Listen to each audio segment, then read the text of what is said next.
Pasyal muli tayo ngayong Pasko pero i-level up natin. Literal na makapigil hininga ang pwedeng subukan sa isang theme park sa Laguna. Nakatutok doon live si Jonathan Anda. Jonathan? Mel, kahit gabi na, ang dami pa ring taong namamasyal dito sa isang theme park sa Santa Rosa, Laguna. At ayon sa management, umabot na sa 10,000 yung mga namasyal dito ngayong Pasko. Ito na yata ang pinakamatinding ride sa theme park na ito sa Laguna. Pero ito agad ang pang-warm up ng pamilyang ito mula Halahala, Rizal. Kasi ka ba natatakot? Takot. Okay, ba't sasakay ka? Hindi ko alam eh. At kung kaya ng bata, sino ba naman ako para atrasan ito? Ang taas, sobra! Alright, let's go!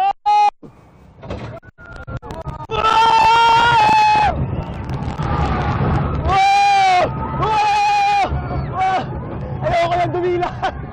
Tikit na ako! Pagbaba sa ride, ang batang natatakot kanina, naiyak na. Bakit ka umiyak? Ang bilis. Uulit ka ba? Sa isa pang extreme ride, may isang tatay na napilit lang din daw ng mga anak. Tay, napipilitang alam ba rito? Naka-experience naman ako sumakay dyan. Paano na yun, kakaedad na. Talay ko ulit. Sa ride na to, bibigyan ka muna ng magandang view sa taas bago ka biglang ibabagsak. Wow! Wow! Fuck! Wow! Let's go! Pinakamarami rito ang mga bata na ang iba dito na dumiretso matapos mamasko. Nakapamasko na ba kayo? Opo. Asan na yung pinamaskuhan nyo? Nandun kay mama. Ay, mama! Andito na rin pinamaskuhan nila. Tirik ang araw mula umaga hanggang hapon, kaya ang iba?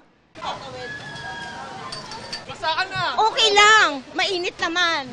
Pag nabasa, pwedeng magpatuyo sa flying rides. Pwede kang maglaro na lang din gaya nitong paggalingan ng balanse. Mahaba ang pila kanina sa mga rides na pambata pero sandali lang ang hintayan sa mga extreme rides.